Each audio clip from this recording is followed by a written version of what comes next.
Hello and welcome. Today I want to talk about what it means to be a content consumer. And when I think about content consumption, I think about it from the perspective of the internet as a whole. Because from where I'm standing, I'm interfacing with a digital medium, interacting through peripherals. It starts visually. I see a screen. I have mechanisms of action. The keyboard to write, to input, to script. The mouse to click through different sections of that screen. That's the baseline. That's the cybernetic ecology I'm operating inside of. So what does it mean to be a content consumer? I come back to this question often because this channel is designed to describe these differences, to mark the lines. Within YouTube as a cybernetic ecology, YouTube specifically, this platform where people actually have to publish video content, there is a fundamental difference, a different strata between the identity of a content consumer, the identity of a content creator, and now, in the advent of it, the identity of a content curator. Those aren't the same thing. Those are distinct functional categories, and I want to work through what separates them. Let me start with the consumer. Let me start with me. Now, are we talking about forums, streaming, commercials? Are we talking about placing orders on a storefront? I do think shopping on an online storefront can be a form of content consumption. Even live data feeds, charts, alternative financial market technical analysis, that qualifies too. But in this context, we're centered on YouTube, specifically YouTube. And the reason I keep anchoring there is because of an ongoing theme on this channel. YouTube as a cybernetic ecology. That's the frame. That's the load-bearing concept we keep returning to. So again, what does it mean to be a content consumer? And here's where it gets tricky because it almost implies an attitude, an orientation, a heuristic. What does it mean to embody this, to engage in it? And what's interesting is that this very oration, this stream of consciousness being spoken right now, is itself content being created as a result of thoughts existing in relation to my mind. I have words, I have concepts I want to concretize. I want to move from an amorphous form into something more specific, a product. One technique I'll use, run it through a large language model, track down the etymology, cross-reference how other people are using the term, then arrive at what it means for me personally. And at that level, right there, something shifts, almost automatically. Thinking about what it means to be a content consumer transfers the context of what it means to be a content creator, because now I'm thinking, what's my due diligence? What do I owe you as a content consumer? What's the tangible product, whether that's culture commentary in general or something more technically specific? But let me stay with the consumer side for a moment. For me as a content consumer, it's fundamentally about the consume digest. What is there a gap? Where is there a gap? What am I looking for? And to give a little history, my time on YouTube was primarily focused on documentaries, how-to videos, music, Call of Duty content, and generalized culture commentary. I start there because back then, if I had a search term, I might go to Google, but YouTube was being built out. And the search term itself functions as a linguistic point plane vector moving through the permutation of the timeline. If that linguistic point plane vector is of relevance, not just to me, but collectively, to the extent that I can find information out there, then over time, you'd expect to find more surface area of it on YouTube. And by 2024, that snowball effect is real. in a way that it wasn't in the early 2010s. So we're looking for things. We're finding how-tos. We're finding documentaries. We're engaging with the cybernetic ecology. And thinking back to Call of Duty specifically, I wouldn't have been able to cognize so much of that game without the content creators who did map reviews, gameplay reviews, things of that nature. That's the full circle in it right there. Now let me try to formulate the surface area, and I'll be honest, this is a heuristic I've settled into rather than something I've arrived at deductively. I'm trying to put my hands around the perimeter of it. And I'll say this. One way I can describe what a content consumer is by referencing what a content consumer is not, in terms of YouTube as a cybernetic ecology. When you're consuming content, you're operating within the platform through 5 channels. 1, you're being super served via the algorithm itself. 2, you're receiving the publication history of the channel you're subscribed to. 3, you're receiving edges, links, points of reference out in the hypergraph, where you click a link and you choose that edge, and that edge becomes a vector of your consumed digest. 4, your watch history, the record of what you've consumed, what you might want to return to. And 5, your classic library, playlist you've saved, playlist you've created, liked videos, and your watch later list. Those 5 channels operate within a combinatoric space. And that combinatoric space is how I define, in many respects, the consume digest. But it's also how I define what it means to be a content consumer. I'm weighing each of these channels moment to moment, based on my needs right now, looking for what I want to understand more about, looking to close a gap in my consume digest. What happened? Should I have had a handle on this already? Yes, no, maybe.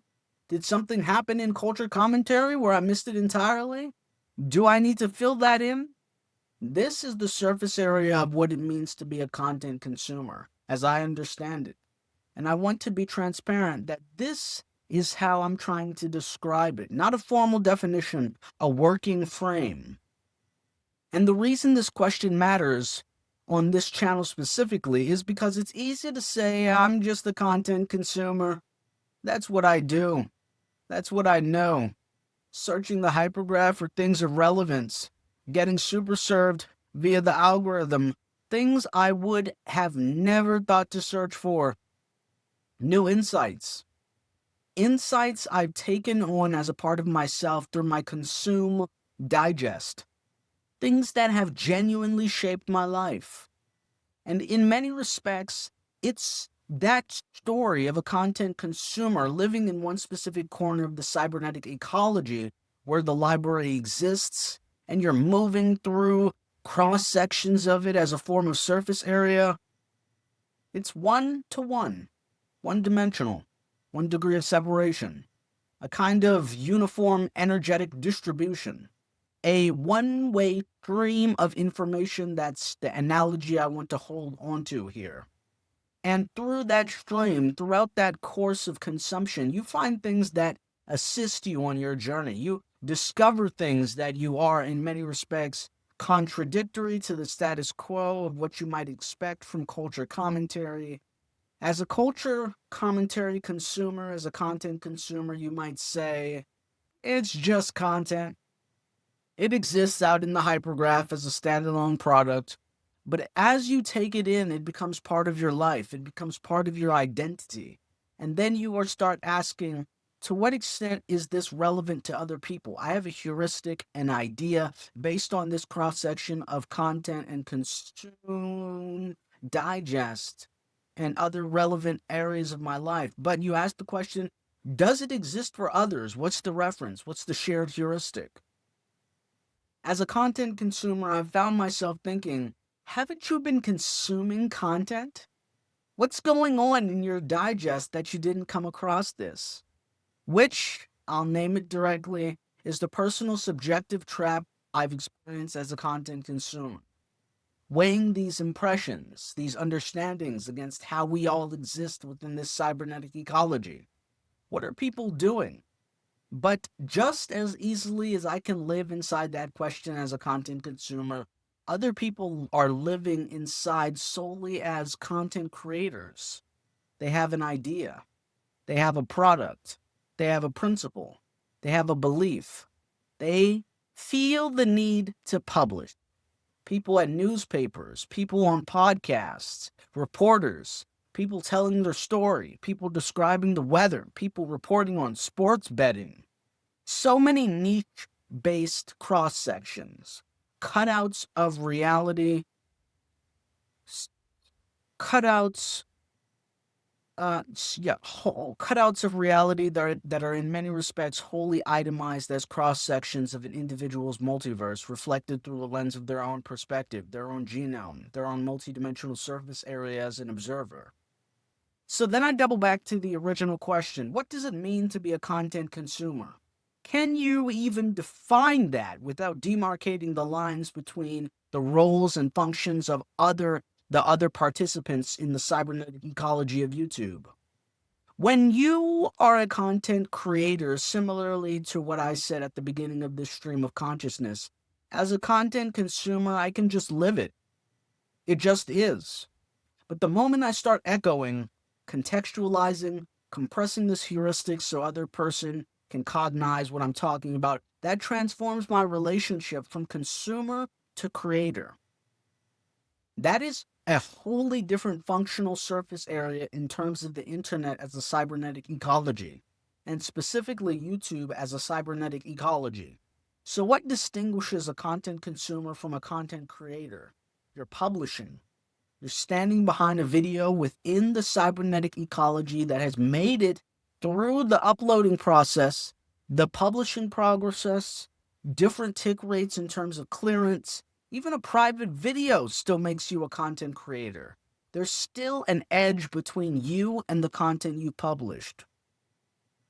And this is where, as an aggregator, and I'll hedge that, because this channel has developed into something particular. This channel has developed in a way for me to open source my hypergraph, a way to say, as a content consumer, what can we do with the content we've consumed? To what extent is it relevant to provide a hypergraph reference to that material? To index the themes being constellated as part of the culture commentary experience? The internet as a whole is too wide a frame for my specific experience. But when we're indexing based on publishing history in the present moment, that index tells a story about what's going on in the collective consciousness. Top down, bottom up, someone felt compelled to publish a video. What does that mean? If you do an index search of the semantic surface area for that video, are you finding content from the beginning of YouTube? Content from the last 2 years? Is this a new topic being introduced based on the keywords available? All of that tells its own story for me as a content consumer.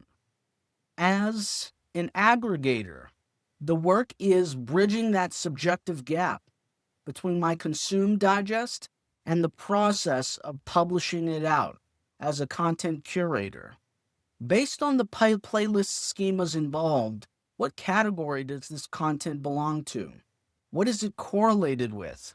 We've created specific categories, specific buckets in terms of playlist management to index certain trends. The first is culture commentary, your flat culture commentary covering events broadly. And I'll correct that. We actually have a separate playlist specifically for news.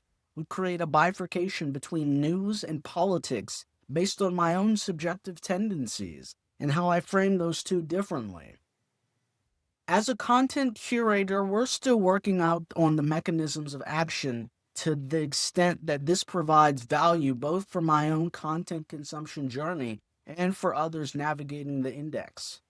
Another pillar in our esoteric playlist is our esoteric playlist series, what's colloquially thought of as esoteric content.